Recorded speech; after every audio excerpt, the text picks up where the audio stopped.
আসসালামু আলাইকুম। আজকে আপনাদের সঙ্গে শেয়ার করব হাতে মাখা মুসুর ডালের রেসিপি। এই রেসিপিতে ডাল তৈরি করে থাকলে ডালটা খেতে অনেকটা মজা হয়। এজন্য আমি প্রথমে নিয়েছি 1 ফুট কাপ পরিমাণ মুসুর ডাল। নরমাল পানি দিয়ে ডালটাকে আমি হাতের সাহায্যে কষলে ভালোভাবে পরিষ্কার করে নিয়েছি।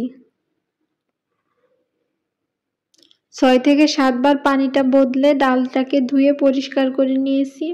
এবার এটাকে আমি আধা ঘন্টার জন্য রেস্টে রেখে দিব। আধা ঘন্টা পর ডালগুলো ফুলে এভাবে বড় হয়ে গেছে। এবার আমি আবারও হাতের সাহায্যে কষলে এটাকে 2 থেকে 3 বার ধুয়ে ভালোভাবে পরিষ্কার করে নিব। ডালগুলোকে ভালোভাবে ধুয়ে পরিষ্কার করে এর পানিটাকে ছাড়িয়ে নিয়েছি।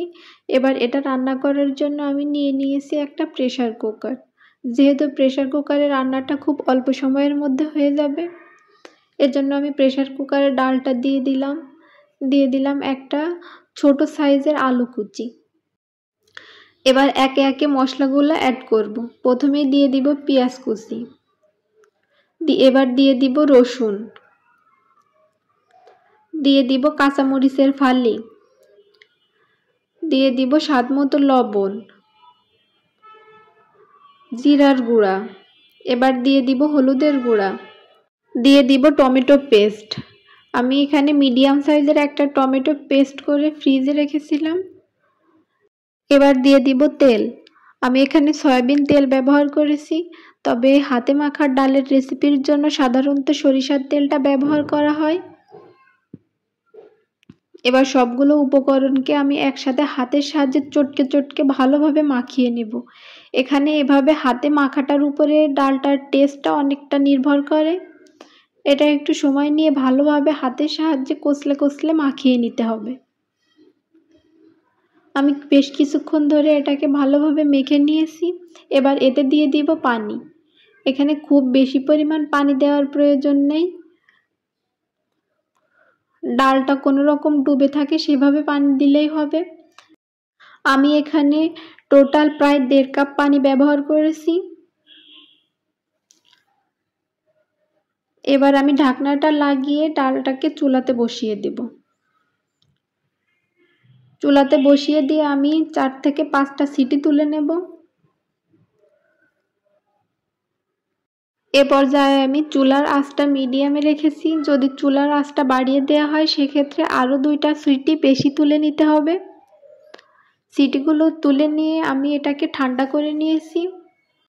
প্রেসার কুকারটা যখন ঠান্ডা হয়ে গেছে তখন আমি এর ঢাকনাটা তুলে নিয়েছি। ঢাকনাটা তুলে নিয়ে আমি একটা ডাল ঘুটনির সাহায্যে এটাকে একটু হালকা করে ঘেঁটে নিয়েছি। ডালটা মোটামুটি আধো ভাঙো হলেই হবে, এটাকে খুব বেশি ঘেঁটে নেওয়ার প্রয়োজন নাই। এবার আমি চুলাটা জ্বালিয়ে দিয়েছি। জ্বালিয়ে দিয়ে যখন ডালে বলক আসতে শুরু করেছে তখন আমি এতে দিয়ে দিয়েছি ধনেপাতা কুচি।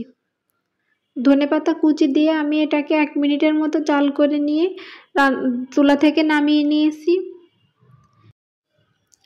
এবার চুলাতে আমি একটা প্যান বসিয়ে তাতে কিছুটা সয়াবিন তেল দিয়ে নিয়েছি। তেলটা যখন গরম হয়ে এসেছে তখন আমি এখানে একটা ডিম ফেটিয়ে তাতে কিছুটা লবণ দিয়ে চুলাতে দিয়ে দিয়েছি। ডিমটাকে আমি ভেজে নিব। বাসাতে যখন মাছ মাংস কোনো কিছুই থাকবে না তখন ডালের এই রেসিপিটা তৈরি করে নিতে পারেন। সাথে 1টা বা 2টা ডিম হলে ব্যাস রেসিপিটি জমে যাবে। আমি ডিমটাকে ছোট টুকরো করে কেটে নিয়েছি। আমি এখানে একটা ডিম থেকে 3টা ভাগে ভাগ করে নিয়েছি।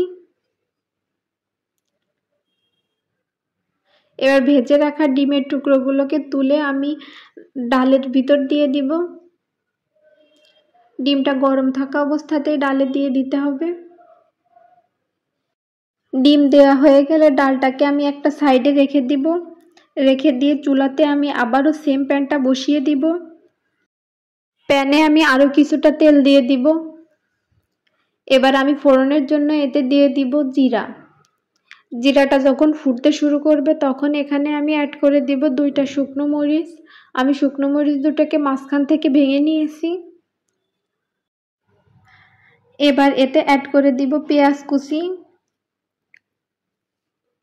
পেঁয়াজ কুচি দিয়ে এবার এতে দিয়ে দিব রসুন কুচি, দিয়ে এবার বাগারটাকে আমি ভালোভাবে ভেজে নিব যতক্ষণ না পর্যন্ত পেঁয়াজের কালারটা গোল্ডেন ব্রাউন কালার হয়ে আসে। এবার আমি ডালে বাগারটা দিয়ে নিব। এ পর্যায়ে ডাল থেকে খুব সুন্দর একটা স্মেল আসে এবং এই স্মেলটা সমস্ত ঘরে ছড়িয়ে পড়ে। আমি বাগারটাকে একটু নেড়েচেড়ে ডালের সঙ্গে মিশিয়ে দিয়েছি। এবার এটাকে পরিবেশনের পালা। বাসাতে যখন মাছ মাংস না থাকে তখন ডালের এই রেসিপিটা তৈরি করে দেখতে পারেন। আর ব্যাচেলারদের জন্য এটা হতে পারে আদর্শ রেসিপি। আজ এ পর্যন্তই, আল্লাহ হাফেজ।